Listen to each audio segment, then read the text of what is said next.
দুখৰ কথাটো হ'ল যে চামগুৰি সমষ্টিত আমি এবাৰ প্ৰাৰ্থী দিম বুলি আমাৰ দলে সিদ্ধান্ত লৈছিল, কিন্তু আমি প্ৰাৰ্থী চূড়ান্ত কৰাৰ লগে লগেই প্ৰাক্তন মন্ত্ৰী বৰ্তমানৰ সাংসদ ৰকিবুল হুছেইন চাহাবে তেখেতে সংবাদ মাধ্যমত ক'লে যে ইউডিএফে কেৱল বিজেপিক জিকাবলৈ ইয়াত প্ৰাৰ্থী দিব। বিজেপিৰ কথাত হিমন্ত বিশ্ব শৰ্মাৰ কথা মতে তেওঁলোকে প্ৰাৰ্থী দি আছে। আৰু ৰকিবুল হুছেইন চাহাবে এই কথাটো কোৱাৰ লগে লগে আমাৰ দলৰ মাননীয় সভাপতিয়ে তেতিয়া সিদ্ধান্ত পৰিৱৰ্তন কৰিলে। ঠিক আছে, তেওঁলোকে আমাৰ ওপৰত দুখ জাপি দিব বিচাৰিছে, গতিকে আমি প্ৰাৰ্থী নিদিওঁ, তথাপিও কংগ্ৰেছ জিকি যাওক। কিন্তু দেখা গ'ল তাৰ পিছতো কংগ্ৰেছ ইয়াত বিশাল ব্যৱধানত পৰাজিত হ'ল। গতিকে ইউডিএফে প্ৰাৰ্থী দিলেই কেৱল কংগ্ৰেছ পৰাজিত হয়, বিজেপি জিকি যায়। এতিয়া যে আমি প্ৰাৰ্থী নিদিলোঁ চামগুৰিত, এতিয়া কংগ্ৰেছ কিয় জিকিব নোৱাৰিলে? গতিকে এই কথাৰ উত্তৰটো ৰকিবুল হুছেইন চাহাবে অসমৰ সকলো ৰাইজক দিব লাগিব। তেওঁ কৈছিল আমি বোলে বিজেপিৰ কথাত প্ৰাৰ্থী দি আছোঁ। গতিকে এতিয়া আমি যিহেতু প্ৰাৰ্থী নিদিলোঁ, তেওঁ জিকিব লাগিছিল, কিয় জিকিব নোৱাৰিলে? আচলতে নিজে যেতিয়া কংগ্ৰেছ দলৰ স্বভাৱটো হ'ল তেওঁলোক যেতিয়া গণবিমুখ হৈ যায়, ৰাইজৰ আস্থা হেৰুৱায়, তেতিয়া কেৱল বেলেগৰ ওপৰত দুখ জাপি দি তেওঁলোকে নিজৰ নাক বচাব বিচাৰে। কিন্তু আমি এতিয়া আমি কংগ্ৰেছক প্ৰত্যাহ্বান জনাইছোঁ যে আমি প্ৰাৰ্থী এইকাৰণে নিদিলোঁ, তথাপিও আপোনালোক জিকক। এতিয়া আপোনালোক কিয় জিকিব নোৱাৰিলে আৰু আমাৰ প্ৰাৰ্থী দিয়াতকৈ বিৰোধিতা কৰিলে তাৰ উত্তৰ অসমবাসীক দিব লাগিব। ধন্যবাদ।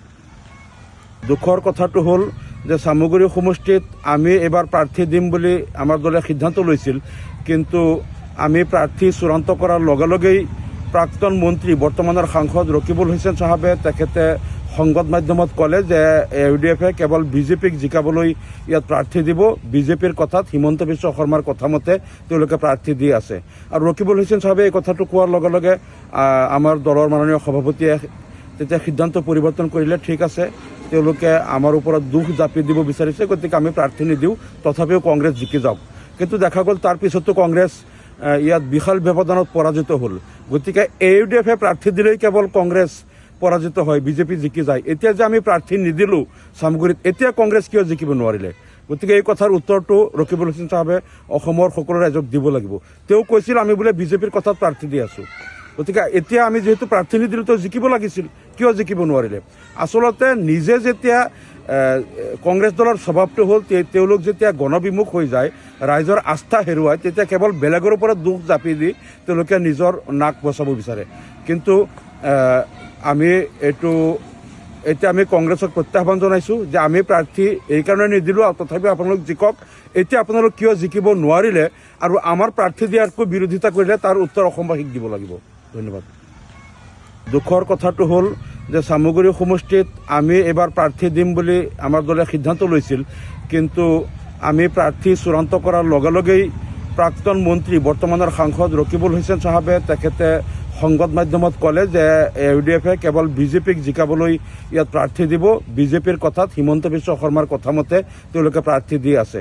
আৰু ৰকিবুল হুছেইন চাহাবে এই কথাটো কোৱাৰ লগে লগে আমাৰ দলৰ মাননীয় সভাপতিয়ে তেতিয়া সিদ্ধান্ত পৰিৱৰ্তন কৰিলে। ঠিক আছে, তেওঁলোকে আমাৰ ওপৰত দুখ জাপি দিব বিচাৰিছে, গতিকে আমি প্ৰাৰ্থী নিদিওঁ, তথাপিও কংগ্ৰেছ জিকি যাওক। কিন্তু দেখা গ'ল তাৰ পিছতো কংগ্ৰেছ ইয়াত বিশাল ব্যৱধানত পৰাজিত হ'ল। গতিকে ইউডিএফে প্ৰাৰ্থী দিলেই কেৱল কংগ্ৰেছ পৰাজিত হয়, বিজেপি জিকি যায়। এতিয়া যে আমি প্ৰাৰ্থী নিদিলোঁ চামগুৰিত, এতিয়া কংগ্ৰেছ কিয় জিকিব নোৱাৰিলে? গতিকে এই কথাৰ উত্তৰটো ৰকিবুল হুছেইন চাহাবে অসমৰ সকলো ৰাইজক দিব লাগিব। তেওঁ কৈছিল আমি বোলে বিজেপিৰ কথাত প্ৰাৰ্থী দি আছোঁ। গতিকে এতিয়া আমি যিহেতু প্ৰাৰ্থী নিদিলোঁ, তেওঁ জিকিব লাগিছিল, কিয় জিকিব নোৱাৰিলে? আচলতে নিজে যেতিয়া কংগ্ৰেছ দলৰ স্বভাৱটো হ'ল তেওঁলোক যেতিয়া গণবিমুখ হৈ যায়, ৰাইজৰ আস্থা হেৰুৱায়, তেতিয়া কেৱল বেলেগৰ ওপৰত দুখ জাপি দি তেওঁলোকে নিজৰ নাক বচাব বিচাৰে। কিন্তু আমি এতিয়া আমি কংগ্ৰেছক প্ৰত্যাহ্বান জনাইছোঁ যে আমি প্ৰাৰ্থী এইকাৰণে নিদিলোঁ, তথাপিও আপোনালোক জিকক। এতিয়া আপোনালোক কিয় জিকিব নোৱাৰিলে আৰু আমাৰ প্ৰাৰ্থী দিয়াতকৈ বিৰোধিতা কৰিলে তাৰ উত্তৰ অসমবাসীক দিব লাগিব। ধন্যবাদ।